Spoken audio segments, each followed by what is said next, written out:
Luke chapter 12 verse 35 to 44. The faithful steward.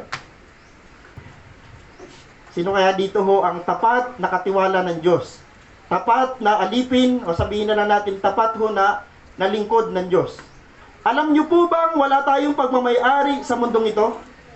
Alam niyo po ba? Maaaring ang iba sa inyo dito ho, may titulo na lupa, praise the Lord. Pero hindi sa inyo yan. Papa, parang nagulat kayo Maaaring may sarili kayong sasakyan, pangalan nyo nandun, pero pasensya na. Sa iyo lang yung pangalan, pero hindi talaga ikaw ang tunay na may-ari niyan. Yun ang parang sinasabi dito. Sabi, alam niyo po bang wala tayong pagmamayari sa mundong ito? Sabi sa Job, Job chapter 1 verse 21, ang sabi niya, hubad akong lumabas sa sinapupunan ng aking ina. Okay, hubad din akong babalik sa lupa. Yung salitang hubad, meaning to say ho, wala akong dala. Amen? Ito ho, katatapos lang ni Job dito, mawalan ng lahat ng bagay. Ang daming nawala kay Job. At ang pinakamasama, masaklap na nangyari kay Job na nawala sa kanya, yung 10 niyang anak. Pero ang sabi ni Job, ang sabi niya, hubad akong lumabas sa sinapupunan ng aking ina, hubad din akong babalik sa lupa. So nilinaw ni Job na sa asawa niya, sa harap ng mga tao sa paligid niya, nilinaw ni Job na totoo, wala naman talaga akong pag-aari. Dahil lahat ng mga bagay na sinasabi ng sanlibutan na si Job, napakayaman yan, sabi ni Job dito ho, yung yaman niya, hindi talaga kanya. Okay? So mas malinaw sa Timoteo. Unang Timoteo chapter 6 verse 7, wala tayong dinalang anuman sa sanlibutang ito at wala rin tayong madadalang anuman pag-alis dito. Malinaw. O anong bagay ang meron ka ngayon? I-enjoy mo na yan. Amen. The moment na ma-realize mo, tama, wala nga pala akong dala nung isinilang ako, sabi ni Job, sabi din ng Timoteo, ang nililinaw dito sa verse na ito, darating ang panahong aalis tayo sa sanlibutan. Huwag niyong i-fix ang sarili niyo dito na dito lang kayo sa sanlibutan, hindi ho, kukunin tayo ni Lord. Wala tayong dinalang anuman sa sanlibutan ito at wala rin tayong madadalang anuman pag alis natin dito. Balikan ko lang, wala po tayong pag-aari sa mundong ito. Bakit? Sapagkat lahat ng mayroon tayo ay may tunay talagang nagmamayari. Sino yan? Isaiah chapter 66 verse 2, sa lahat ng bagay, ako ang may likha, sabi ni Yahweh. Yung verse 1, si Yahweh ang nagsasalita. So sabi niya dito sa verse 2, sa lahat ng bagay, ako ang may likha, ako ang may-ari ng lahat ng ito. Kiniklaim ng Diyos na siya may-ari na meron ka. Papayag ka ba ng pag-aari mo ay kay Lord? Kay Lord kasi talaga yan. Kay Lord yan lahat. Okay, ano ang tawag sa atin? Mga katiwala lamang po tayo ng Diyos na siyang tunay na nagmamay-ari ng lahat. Ang tawag pala sa atin ng Panginoon ay steward. Mga katiwala lang tayo ng Panginoon. Kung binigyan ka ng magandang buhay, praise the Lord, binigyan ka ng magandang buhay, at yung magandang buhay na yan, gusto ng Panginoon, gamitin mo para sa kapurihan ng pangalan niya. Amen. Mga katiwala lamang po tayo ng Diyos na siyang tunay na nagmamay-ari ng lahat. Balik tayo sa pinakaunang verse sa Bible. Sabi sa Genesis, in the beginning God created the heavens and the earth. Kaya ito sinulat para sabihin may Diyos. At ang Genesis chapter 1 verse 1, sapat na sabihin ang Diyos ay totoo na lumikha ng langit at lupa kung saan ka nandoon ngayon. Kaya ang lahat na meron ka, galing yan sa Diyos kasi siya yung lumikha ng lahat ng bagay. Tayo na lang ho ang nag-compose ng kung ano-ano mga bagay. Tama? Tingnan nyo ang ginawa ng Diyos. Genesis chapter 2 verse 15, the Lord God took the man and put him in the Garden of Eden to work it and keep it. Ito ang ginawa ng Diyos. Okay, nilikha ng Diyos ang lahat ng bagay. Ito, papasok ngayon ng tao, nilagay niya ang tao, nilagay ng Panginoong Yahweh ang tao sa halamanan ng Eden upang ito'y pagyamanin at pangalagaan. Dalawang bagay ang gusto ng Panginoong gawin ng tao, pangalagaan at pagyamanin ho ang Garden of Eden. Amen. Napakahiwaga ng Diyos. Isipin mo, nung create ng Diyos ang sanlibutan, bago niya nilagay ang tao, kompleto na. Lahat ho ng bagay, kinumpleto ng Diyos at nilagay niya ang tao para ho saan? Paglago at para ho pagyamanin at pangalagaan ang Garden of Eden. So balik tayo dito sa verse natin. Nabasa ho natin yung characteristic ng isang faithful na katiwala. So ito babasahin natin dito. Ito'y makakatulong sa atin dahil ito mismo, si Jesus mismo ito, nagsasalita dito. So sabi dito ho, what are the characteristic of a faithful steward? Yan ang ating sasagutin dito. So, 30 puntos na makikita natin dito at i-reflect natin sa sarili natin. Characters of a faithful steward. Number 1, always waiting for his master to come home. Yan daw ho ang isang ugali ng isang tapat na katiwala. Lagi ho siya nag-aantay sa pagbabalik ng kanyang amo. Tanong, inaantay niyo ba ang Panginoon? Ang problema sa pag-aantay, marami hong hindi, ang tawag dito, marami hong mga tao na iinip. Naalala niyo si Moses at the time? Si Moses, nung nakipagtipan sa Diyos sa bundok ng Sinai, ng 40 days and 40 nights, may mga tao, hindi ho nagustuhan yung tagal. Sabi nila sa kaya Aaron, sa kuya ni Moses, Aaron, nasa na si Moses? Ang tagal-tagal niya naman sa bundok. Hindi namin alam kung buhay pa siya. O sabi ni Aaron, anong gusto nyo? Gawa tayo ng Diyos. Yung Diyos na gagawin natin, siya yung i-declare natin na Diyos na naglabas sa atin sa Ehipto. Sino hindi magagalit? Sabi ng Panginoon kay Moses, habang silang dalawa nagsisharing, habang sila nagkukwentuhan, 40 days and 40 nights. Yung mga tao na inip, sabi ng mga tao kay Aaron, ang tagal ni Moses. Kaya gumawa sila ng Diyos-Diyosan. Ito yung waiting na ito, tandaan nyo ho, ang tagal na hindi pa dumarating ang Panginoon. Hanggang ngayon, di pa rin dumarating. Sabi ni Pablo, malapit na dumating ang Panginoon. Noong panahon nila, malapit na. Pero hindi dumating. Sa panahon natin, no, hindi ho malapit. Sobrang lapit na. Pero ang tanong, hanggang kailan tayo maghihintay? Dahil may mga tao ho, pagdating sa waiting, hindi makaantay. 3 years na pastor ako nag-aantay, 4 years na. Dahil nag-aantay, hindi makaantay. Hindi daw ugali ho yun ng tapat na alipin. Ang tapat na alipin, ang tapat na katiwala ng Diyos, marunong mag-antay sa pagbabalik ng kanyang Panginoon. Amen.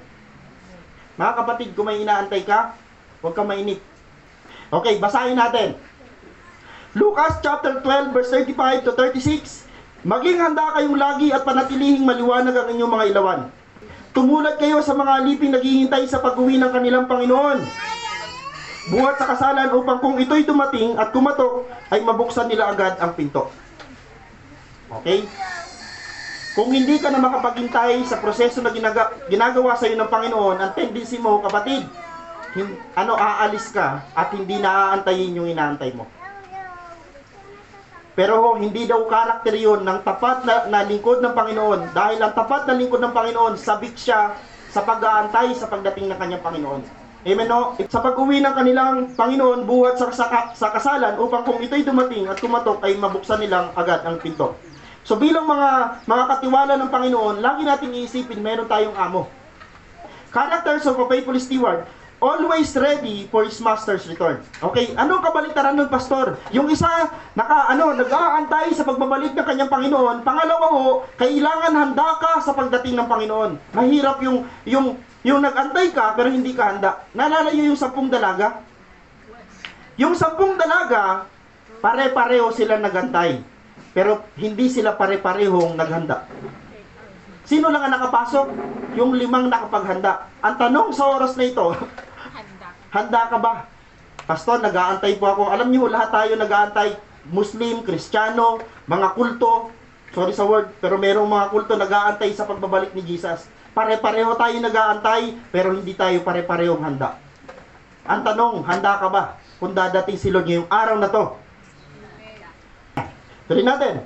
Okay, Lucas chapter 12. Pinagpala ang mga aliping aabutang nagbabantay pagdating ng kanilang Panginoon. Tandaan ninyo, magbibihis siya at pauupuin sila at ipaghahanda sila ng pagkain at pagsisilbihan. Pinagpala sila kung maratnan silang handa pagdating ng Panginoon. Maging sa hating gabi o madaling araw man. Sinasabi ko sa inyo, kung alam lamang na may-ari ng bahay kung anong oras darating ang magnanakaw, hindi niya pabayaang makapasok ito. Kayo man ay dapat humanda sapagkat darating ang anak ng tao sa oras na hindi ninyo inaasahan. Yung second coming, yung pagbabalik ni Jesus Christ, according sa text na to, katulad siya ng magnanakaw. Walang magnanakaw na nagpaalam sa ninakawan. Tama? So ganun din si Jesus Christ, wala siyang sinabihan ni isa man kung kailan siya babalik dahil ang pagbabalik ni Jesus Christ ay kagaya ng magnanakaw. Unknown. Kaya ang sinasabi ko sa inyo ho, yung una, okay na nag-aantay ka sa Panginoon, pero pangalawa, mahalaga din po na nag-aantay ka, pero handa ka sa pag-aantay mo. Nag-aantay ka nga, yung pag-aantay mo dahil natagalan, kung ano-ano ang ginawa mo. Kasi alam nyo, sa text nito, sabi nung alipin dyan, yung isa o dalawang alipin yan, yung aliping tapat at hindi tapat na alipin. Yung isang alipin, naisip niya, ay, ang tagal pa darating ng aking Panginoon. Alam nyo ang ginawa niya? Pinagbubugbog niya lahat ng alipin niya. Pinagbubugbog niya kasi ang sabi niya sa sarili niya, matagal pa naman darating si Lord. Binugbog niya muna lahat ng alipin niya. At lahat ng mga layo sa sanlibutan, ginawa niya muna. Pero take note, dumating ang kanilang amo nang hindi nila nalalaman. Kayo man ay dapat na humanda sapagkat darating ang anak ng tao sa oras na hindi ninyo inaasahan. Yung anak ng tao dyan ay si Jesus. Isipin nyo kung dumating ang Panginoon na hindi ka handa, nag-aantay ka pero hindi ka handa, hindi ka kasama. Pastor, kahit inaantay ko si Lord, hindi ka handa eh. Yun ang sabi ng verse na binabasa natin. Okay, last. Characters of a faithful servant, last at napakahalaga nito, always do his master's will. At tapat na alipin, ito na ho, papasok na tayo doon. Pag wala ba yung amo, tapat ka pa rin? Hindi. May nakaka-amen pa ba nito? Pastor, gusto kong mawala lagi yung amo ko. Bakit? Kasi para magawa ko yung gusto ko. Anyari. Okay. Always do his master's will. Okay? Kaya tayo pinag-aantay ng Panginoon kasi ho, may katagalan. Unknown yung kanyang pagbabalik, kaya sabi ng Panginoon, magantay. Pero sa pag-aantay natin, kailangan maghanda tayo dahil babalik siya sa oras na hindi mo alam. Pagdating niya, kailangan babalik na agad dun sa lugar ng kasalan. Hindi kanya aantayin. Diba? Yung 10 dalaga, nung parating na yung Panginoon, ano ang ginawa sa 5? Nabili pa. Teka lang ho, nabili pa ho. Sabi ng paisara mo na. May oras eh. Mayroon tayong, ang Panginoon, siyempre, siya yung may rules. Yung 5 ho, pagpasok, tuwa yung 5 kasi na-meet nila yung groom. Ang problema ho, pagsara, kumatok yung 5, nakabili na kami! At dito na kami! Sabi nung lalaking ikakasal, sino kayo? Mga hindi ko kayo kilala. Amen? Mga kapatid, sana maunawaan, simple lang ang mensahe ngayong araw na to, pero pag naunawaan nyo ito, kahit anong gagawin nyo o nasaan kayo, mananatili kayo hong nakahanda, nag-aantay, at lastly, ginagawa pa rin ang kalooban ng Diyos. Tingnan nyo ang sabi dito. Pinagpala ang aliping madarat nang gumaganap ng tungkulin pag-uwi ng kanyang Panginoon. Sinasabi ko sa inyo, pamamahalain siya ng kanyang Panginoon sa lahat ng ari-arian nito. Yan yung sinasabi natin. Kung ginagawa mo yung the best mo sa trabaho mo, alam nyo mga kapatid, pag ina-apply nyo yan sa trabaho natin secular, walang problema, napakadali nang gawin yung mga bagay na spiritual kasi sanay ka sa secular. Sa secular kasi, may nakakakita, pero sa spiritual, wala. Kaya nga ang tanong, sino ka, ano ka, pag walang tao? Pastor, Christian pa rin ako kahit wala nakakita. Talaga? Hindi ka kaya nanonood ng mga bagay na hindi na pinapanood ng isang Kristiyano? Hindi makasagot. Pinagpala ang aliping madarat ng gumaganap ng tungkulin pag-uwi ng kanyang Panginoon. Lahat tayo ho ay hindi sinabihan ng Panginoon, antayin nyo lang ako, maganda lang kayo, hindi ho ganun ang utos ng Panginoon. Ang sabi ng Panginoon, gumawa rin kayo. Paano ho kung sila Pablo, naisip nila, antayin na lang natin si Lord, nangako naman siyang babalik siya. Okay, umupo na lang tayo, maghanap tayo ng kwarto, doon na lang tayo hanggang mamatay. Hindi ganoon. Ang ginawa nila Pablo habang nag-aantay, habang nakahanda sila sa pagbabalik ng Panginoon, which is hindi sila naabutan ng pagbabalik ng Panginoon, ginawa nila yung kalooban ng Diyos na ipagawa sa kanila.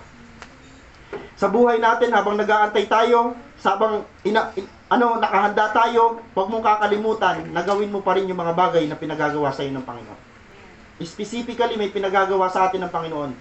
Hindi pare-pareho ang mga ipinagkatiwala sa atin ng Panginoon. Tandaan nyo ho, yung pinagkatiwalaan ng marami, hahanapan ng marami. Yung pinagkatiwalaan ng kokoti, huwag kang umangal kasi yun lang din ang hahanapin sa iyo ng Panginoon. Amen. Pastor, gusto ko, pastor, na pagkatiwalaan ni Lord na mas marami. Tandaan nyo, yung talinghaga ho sa pinagkatiwalaan ng salapi, pinagkatiwalaan yung isa ng 5,000. Bakit sa pinagkatiwalaan ng 5,000? Dahil kaya niya. Kung ano yung pinagkatiwala sa iyo ng Diyos, meaning to say, yan lang yung kaya mo. Ngayon, kung gusto mo mag-upgrade, kung gusto mong tumaas ang level mo, mag-upgrade ka. Tama? Naniniwala po ba kayo? Okay? Sinasabi ko sa inyo, pamamahalain siya ng Panginoon sa lahat ng ari-arian. Lahat tayo dito ho, gusto natin maranasan at gusto natin ng pamahalaan tayo ng Panginoon na mas malaki. Kasi yun ang gusto natin, ayaw natin ng maliit, kapatid. Kung yung gusto mo malaki, yung maliit muna ang pagtapatan mo. Ang mapagkatiwalaan sa maliit, pagkakatiwalaan ng Diyos sa malaki. Kapatid, gusto mo ba talaga mapagkatiwalaan ni Lord ng upgraded na bagay? I-push mo ang sarili mo mag-upgrade. Gusto ko, Panginoon, na maganda, malaki, nang maayos, i-upgrade mo ang sarili mo. Umalis ka sa comfort zone na kinalalagyan mo dahil hanggat hindi mo pinupush ang sarili mo, mananatili ka doon. Alam niyo ba may nangangarap na pangarap lang?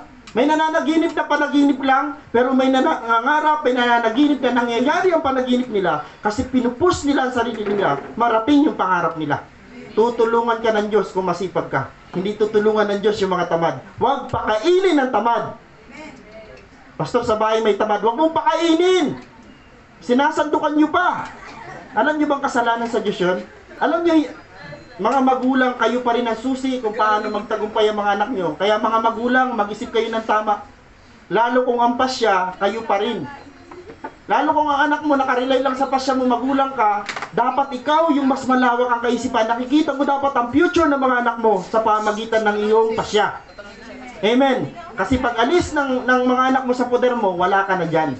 Huwag mo nang pakialaman ng pasya nila kasi bakit po? Nililis mo na sila. Meaning to say, may sarili na yung buhay, ang kailangan mo na lang gawin, ipag-pray. Pero nandun pa rin yung guidance. Pero hanggat ikaw ang nagpapasya sa mga anak mo, galingan mo naman. Galingan mo natin magpasya. Babalikan ko lang, sinasabi ko sa inyo, itong word dito ko i-highlight sa 44. Pamamahalain siya ng kanyang Panginoon sa lahat ng ari-arian nito. Yung pinagkatiwalaan ng 5,000, binigyan pa ng Diyos ng yung sa 1,000 na hindi na pagkatiwalaan, binaon ang kanyang pera sa lupa. Sabi ng Panginoon, yung 1,000 na yan, ibigay mo doon sa may 10,000. Kasi yung 5,000, tumubo ng 5,000, ibigay mo. Tandaan nyo yung opportunity. Pag yan ay lalapit, doon yan pupunta. Saan? Sa ano? Sa mapagkakatiwalaan, sa tapat, at prepare. Amen. Yan. Sinasabi ko sa inyo, pamamahalain niya, ito sa 44 ho, ito yung bunga, reward ito ng mga napagkatiwalaan. Naniniwala ako doon sa napagkakatiwalaan, sa maliliit, yung mahuhusay na mga business-minded dito. Alam nyo, salamat to sa Diyos, may mga kapatid tayo na nag-uumpisa na maliliit na business, palalakihin niya ng Diyos. I declare it in Jesus' name. Dinideklara ko yan sa pangalan ni Jesus. Kailangan lang ng susi, katapatan. Kapatid, kailangan doon sa maliit, huwag kang angal ng angal. Kung yun lang ang tinubo, yun lang ang blessing, magpasalamat ka sa Diyos. Dahil kada papasalamat mo, hindi mo alam, pinopromote ka na ng Diyos. Salala, okay, balikan ko lang paalala, hindi pagkakatiwala ng Diyos ang tunay na yaman kung hindi ka na pagkakatiwalaan, doon pa lang sa ito, mga blessings sa sanlibutan. Dahil ang tunay na yaman, sa langit mo yan mararanasan. Okay?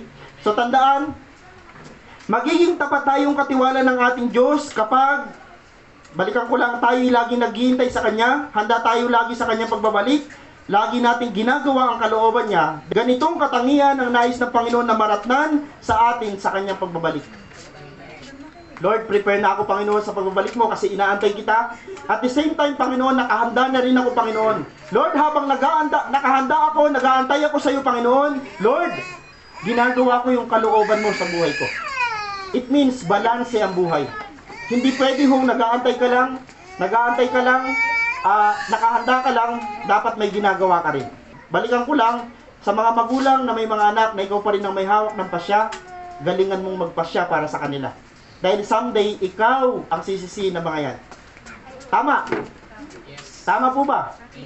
Kaya kung gusto mo talaga maging mabuting magulang, galingan mo ang pagpapasya sa anak mo. Dahil dalawa lang naman ang pwedeng sabihin ng anak mo pagdating sa future, ma, salamat. Pa, salamat. Pero pagdating sa future at nagkanda, windang-windang ang buhay niyan, sasabihin, ikaw kasi! Kayo kasi! Isipin niyo yung bagay na yan. Ang pagpapalaki ng mga anak, hindi basta-basta. Kaya niluluhod yan. Nilalaban yan sa Panginoon. At sinasabing, Lord, tulungan niyo po ako. Mahirap magpalaki ng anak. Amen. Last. Hamon, maging tapat, magaling at mabuting katiwala tayo ng ating Panginoon Diyos dito sa sanlibutan. Yun ho ang aking conclusion. Maging tapat, magaling at mabuting katiwala tayo ng ating Panginoon Diyos dito sa sanlibutan dahil pagharap natin sa Diyos, yun lang din ang mapapakinggan natin. Sabi ng Panginoon, pagharap mo sa Panginoon, kaya nga sabi ko sa inyo, individually, haharap tayo kay Lord, kaya wag mo na sisihin yung katabi mo kung ayaw niya mag-mature, kung ayaw niya maging active sa church, ikaw. Kasi pagharap mo kay Lord, ikaw lang din ang haharap, hindi naman yung katabi mo kasama. Ikaw lang. At sasabihin sa iyo ng Panginoon, magaling, tapat at mabuting at alipin.